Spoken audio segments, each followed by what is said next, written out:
Good morning. We're back. We have 3 pads poured now, and we've gotten started on our first shelter, or garage, as we're calling them. So we didn't want to bore you guys. We did want to show you the progress that we've made, especially if we hadn't really videoed all the pads. But yeah, we've got nice 6-inch pads now. We're waiting on some really good concrete anchors that our concrete guy told us were excellent, so we're putting those in instead of the cheap things we got with this. It's a smaller hole that you have to drill, and it's just going to be a lot better all the way around, I think. And they came very, very highly recommended, and I did a lot of research on them online, and most folks concurred with the opinion that I got. Putting up the roof panels, which we've already kind of gotten started on per the directions. We did have some gaps, let's say, in the directions on how to do it, so we kind of had to figure it out, and we kind of got a method now. But once you get these first sets of panels up, everything else should just kind of hopefully go into place. So hopefully we don't run into any issues. We'll bring you guys along for the ride and kind of show you how all that goes. We do have good weather today. It's bluebird. Yesterday was a little it's a little cooler today, but once that sun gets over these trees, it's going to be nice and warm. But next week is going to be very dicey, so we need to get these progressed. The goal is to get these 3 up before the snow flies. I think we can do it. I know we can do it. We just have to hunker down and do it. I have a engine to rebuild, and in the process of all of that, so probably when the weather's bad here, I'll be rebuilding that engine and getting that all back together and running. So we're down to 1 vehicle. Luckily, we haven't had a need for 2, but that's coming, and we will have a need for 2. And winters in Montana, you want to make sure you got redundancy, and we need redundancy, so redundancy will be provided. So we're going to get it together and get it moving. But like I said, we'll bring you guys along for the ride on the panel install on the roof, and try not to bore you with all the monotony.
So I never really did an intro video for our garage here.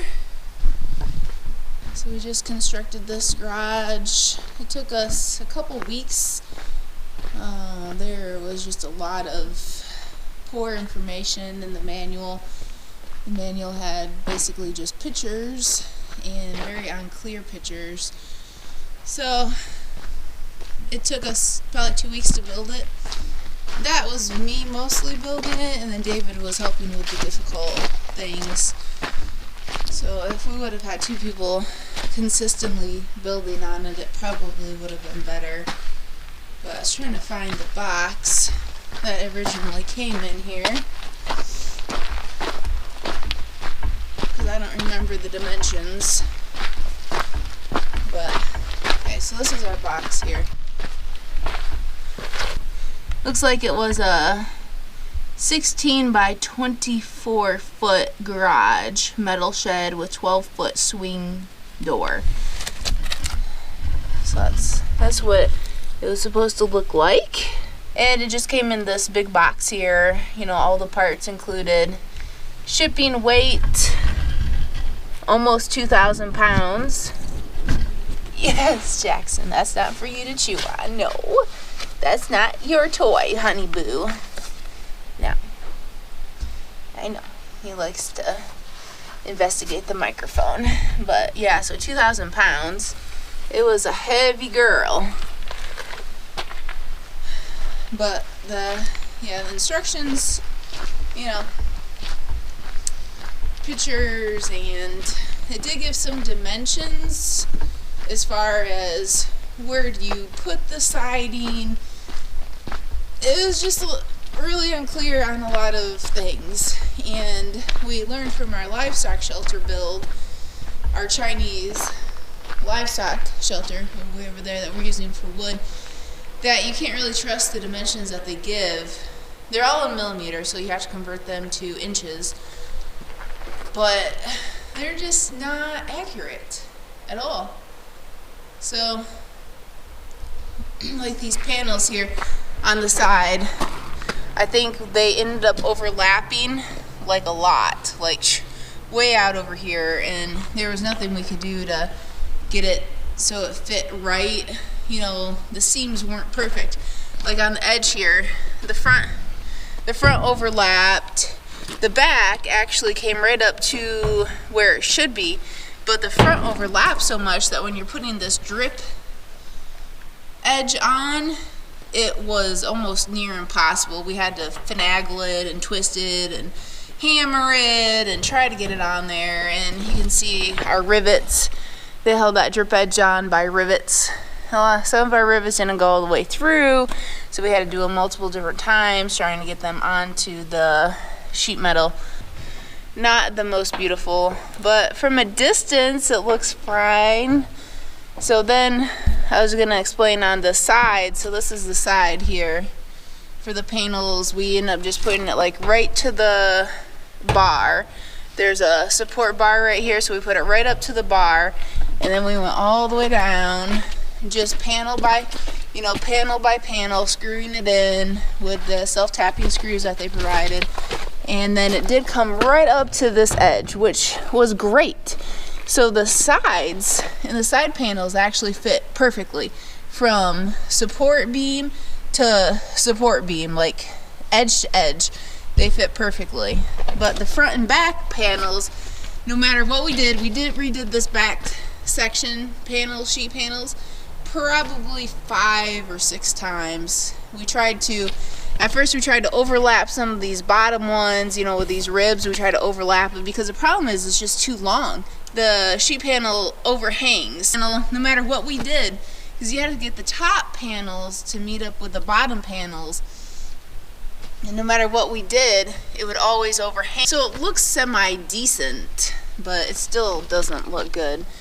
So anyways, the front and back panels, I can't give you any advice on that. I think we did end up overlapping this top. They give you kind of an odd shaped, like really skinny panel for each side of the center here. And I believe we did end up overlapping one of those little skinny panels, and that made the top fit a little better. Then again, this side worked perfectly. You know, the sheet panel went right to the edge, and then right to the edge over there. No problem with that. Hanging them one sheet right after the next. The drip edge up on the roof worked out fine. They're just flimsy, you know, real cheap metal. Just riveted on the drip edge up at the top there. It didn't say how much to overlap, so I just overlapped what I thought I needed to overlap. But then, of course, as you see, once I get to the bottom here to this side, I end up having way too much. So, but I actually should have overlapped them probably 1.5 inches, maybe even 2 inches, because this last panel was so long. And then this up here, it's a hole. There's nothing, they didn't give us anything to cover up that hole, so we're gonna have to figure out how to take up that space. And then we ended up buying different hinges for the doors, because they weren't actually, the ones they provided weren't long enough to fit inside to bolt onto this support beam right here. And we bought different bolts and nuts, or locking washers, because the ones they provided, they actually want you to rivet these doors into place. When you're doing your support beams at the bottom here, don't do them this way, because then your sheet metal won't fit. I did get it to fit on this side okay. You can't really tell, but it does not fit great. I realized that when I was kind of done and with that side over there, I said, man, that's a bummer. I should have put those bolts the other way. So when I came to this side, I switched them out, and I may go back and switch the other side. I don't know, we'll see, but I just switch them out. So these bolts you want facing in. So it doesn't say that in the manual. Actually, I think it says to do it the other way in the pictures. It looks like anyways, it's hard to tell, but do it this way, because then your sheets will fit on here without having big gaps. So words of wisdom. We didn't use their anchor bolts because they're cheap. We ended up buying a different type of anchor bolt. Yeah, they were more expensive, but it's pretty important your structure stays to the cement, concrete. So we went and got these Simpson Strong Tie, strongtie.com. Let's see what size. We got the 3/8 of an inch by 4 inch galvanized. So that was the big thing most places didn't have, was galvanized. So we ended up having to do an online order. And I'm gonna tell you right now, unless if your concrete's different than our concrete, those anchors, screwing them is gonna give you a workout. David got blisters, bruises, sore for about a week afterwards. We ended up having to go buy a hammer drill, which is this thing right here, and then this is the concrete bit right here that we used. So you would think hammer drill, concrete bit, okay, we're set, this is gonna work. It takes a very long time. I don't remember how many anchors we used on this. Maybe, let's see, 10 or 15 probably. And it takes 20 to 30 minutes per anchor. It's just so hard to drill. So I don't know, maybe we didn't get the right size hammer, drill. You know, I'm sure they have more industrial hammer drills, but it was difficult to drill those anchors. Very, very difficult. David was very sore, and we ended up getting different concrete bits, but we got them in. Some of them, he actually ended up, the holes got a little too big, so we wouldn't screw the anchors in. So we got some epoxy we're going to use to try to put those anchors in. I think there was only 2 on this shed. Otherwise, I mean, it's a garage. It will provide shelter to items. So that's the main gist of things. I don't really know the snow load bearing on it, but I imagine if you get much snow, you're going to want to scrape the roof off. But this metal was actually surprisingly strong compared to all the other Chinese sheds we've built, this metal was heavy, and it was difficult putting those self-tapping screws in. It may stand, but we'll see. This will be the first winter, and we'll just kind of go from there. If we have to reinforce it, then we will. But we were talking about that. This is like a 312 pitch, I feel, or a 212, 312, 212, something like that. So it's not spectacular for here in northwest Montana. You want at least a 412 is what we've been told. So I think that's kind of about it on that garage. The year when you start building it, if you build this, you'll find a lot of little things that just kind of tie you up, and I hope I've pointed out some of those items to you. So if you do go to build it, just kind of anticipate those things. It's difficult with those pictures and having to convert from millimeters to inches, and then having those measurements not add up to what they're supposed to be. Yeah, I mean, if you find something that's not fitting quite right, it could be that the piece is mislabeled. I had that happen a couple times. I had the right piece per the manual, but they had mislabeled it, and it was actually a different piece. Also, if you know for sure you have the right piece and it's still not fitting, you may just have to cut it or modify it in some way or another, or something like that, because we had to do that a few times as well. So that's just a lot of like critical thinking stuff. Like, do I have the right piece? Is the manual wrong? Are the measurements wrong? Is this dimension wrong? Is this not cut off in the right spot? Does it need a hole here instead of there? Just a lot of weird little things. You know, none of the things are cut the same length as far as the sheet metal goes, the siding, the eave covers, all that. None of them are cut to the same length. They're all misformed, misshaped, difficult to piece together.